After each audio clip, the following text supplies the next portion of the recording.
Eh bien, bonjour à tous. Aujourd'hui, on a un exercice qui est encore une fois un exercice qui est tombé aux euros XNS. On va le lire. Donc, c'est trouver toutes les fonctions f continues dans l'intervalle, dans le segment 0,1 à valeur dans R, tel que pour tout x qui appartient à cet intervalle, on a 2 fois f de x est égal à f de x divisé par 2 plus f de 1 moins x divisé par 2. Donc, eh bien, c'est une équation fonctionnelle. Et dans presque tous les cas, lorsqu'on a une équation fonctionnelle, on fait une analyse synthèse. Donc, ce qu'on va faire eh bien, dans cet exercice, donc on va commencer par l'étape d'analyse. Donc, analyse. Eh bien là, on va supposer qu'il existe une fonction qui vérifie cette condition. Donc, supposons qu'il existe f qui appartient à l'ensemble des fonctions continues dans le segment 0,1 tel que. On a ça.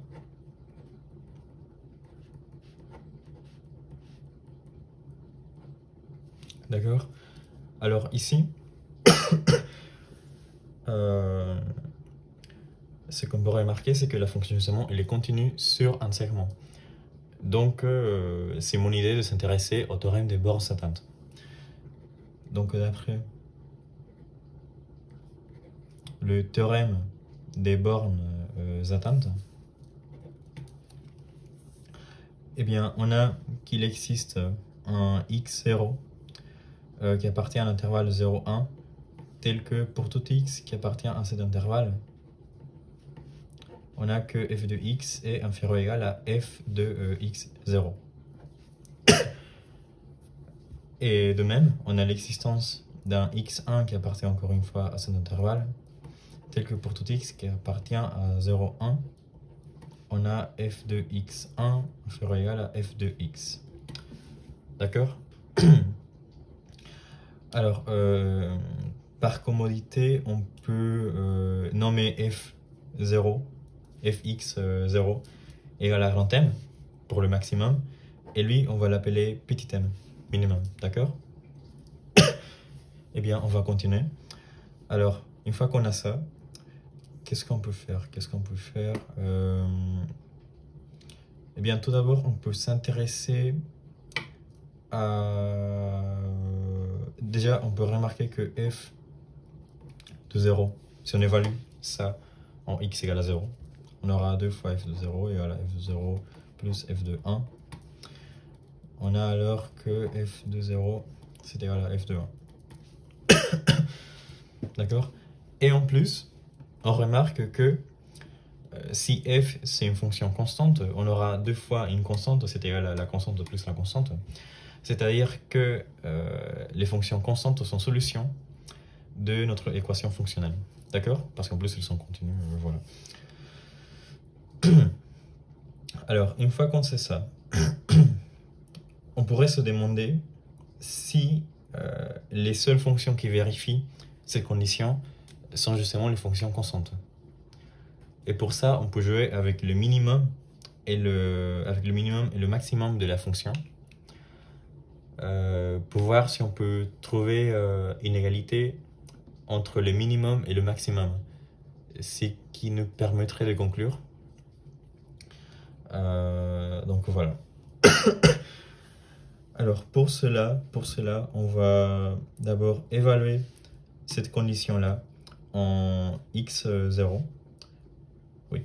Donc on aura 2 fois x0 qui est égal à f de x02 plus f de 1 moins x02. D'accord? Donc lui, eh bien justement, on l'avait noté 2 fois grand M. Et comme lui, eh bien, il majeure la fonction f, on peut alors écrire ceci. On peut écrire m plus f de 1 moins x0 divisé par 2. D'accord? Parce que lui, il est plus petit que m. Et lorsqu'on additionne m, on a bien ceci. Eh bien, et lui, j'espère que vous êtes d'accord, lorsqu'on majeure lui d'abord par m, on aura m, et lui, on le laisse comme ça.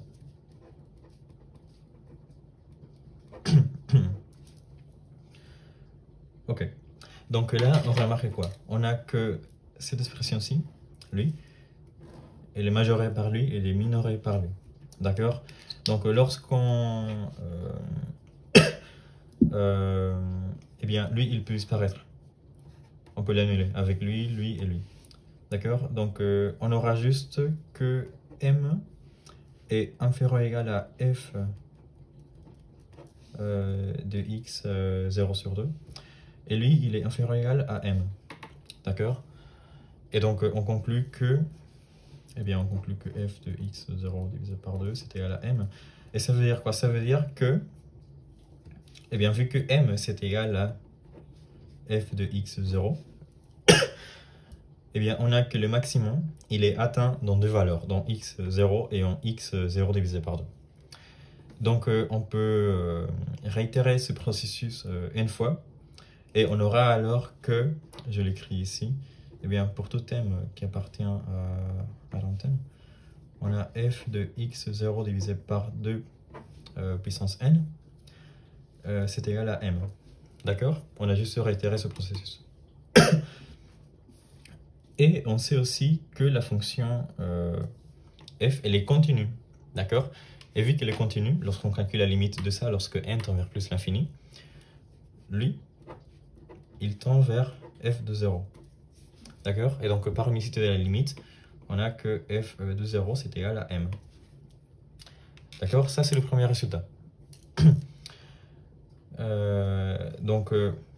Avec ça, on peut conclure, on ne peut pas conclure encore, mais on peut dire que, je l'écris ici, d'accord? Pour tout x qui appartient entre 0 et 1, f de x est majoré par f de 0. D'accord? Donc, on a ça. Maintenant, une fois qu'on a utilisé le théorème des bornes s'ententes avec le maximum, on va essayer de faire la même chose avec le minimum. Et voir si justement on peut minorer f par f de 0. Et comme ça, on a gagné. Donc on va faire la même chose. On va évaluer la fonction f en x1. D'accord? Donc on continue ici. On aura, eh bien, 2 fois... Je vais l'écrire plus au centre, comme ça j'aurai plus d'espace pour écrire l'inégalité après. Donc on aura 2 fx1 qui est égal, c'est égal à f de x1 divisé par 2 plus f de 1x1 divisé par 2, si ma mémoire ne dit pas de bêtises, oui c'est bien ça. Donc lui, c'est égal à 2 fois le minimum.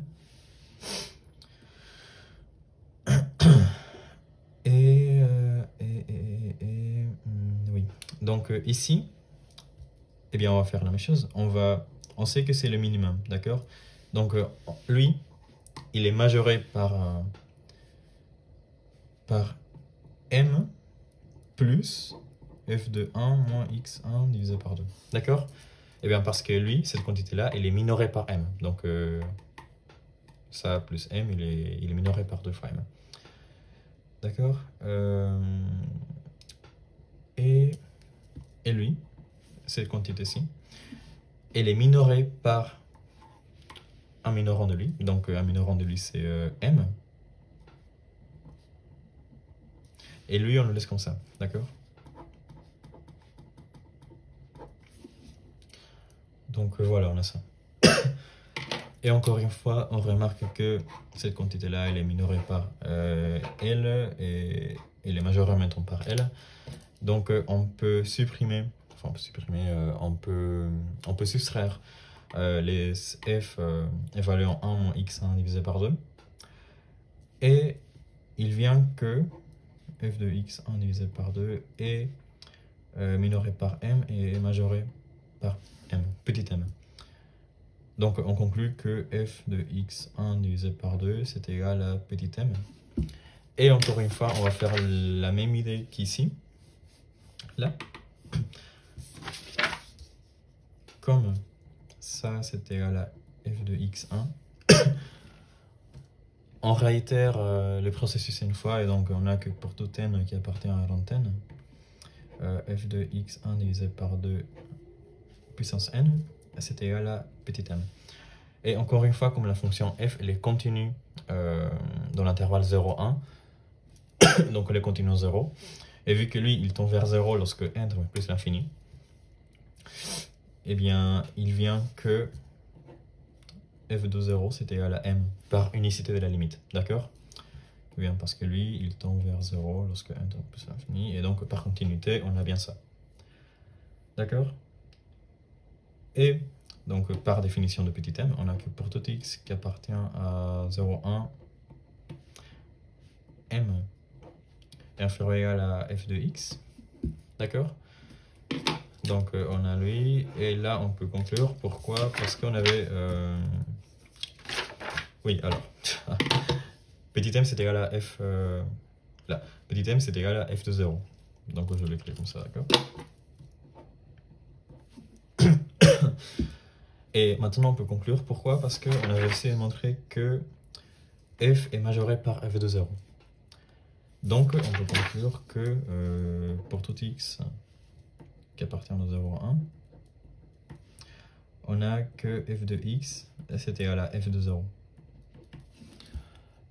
C'est-à-dire que f c'est une fonction constante qui est égale à f de 0. Donc ça c'était la partie d'analyse.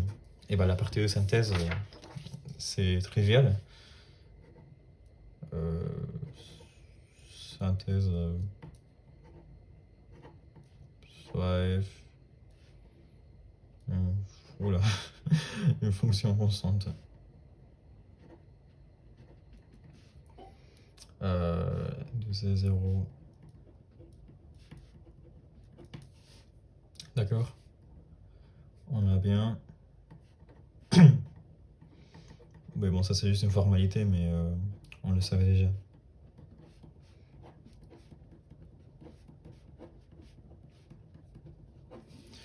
D'accord? Donc l'étape d'analyse nous assure que si les fonctions existent, alors elles sont les fonctions constantes, et l'étape de synthèse elle nous permet de vérifier que les fonctions constantes sont bien solutions de cette équation fonctionnelle. Et donc voilà, c'est fini pour cette vidéo, j'espère que ça vous a plu. Comme vous pouvez voir, dès qu'on a l'hypothèse qu'une fonction est continue sur un segment, eh bien c'est toujours une bonne idée de penser au théorème des bornes s'atteintes.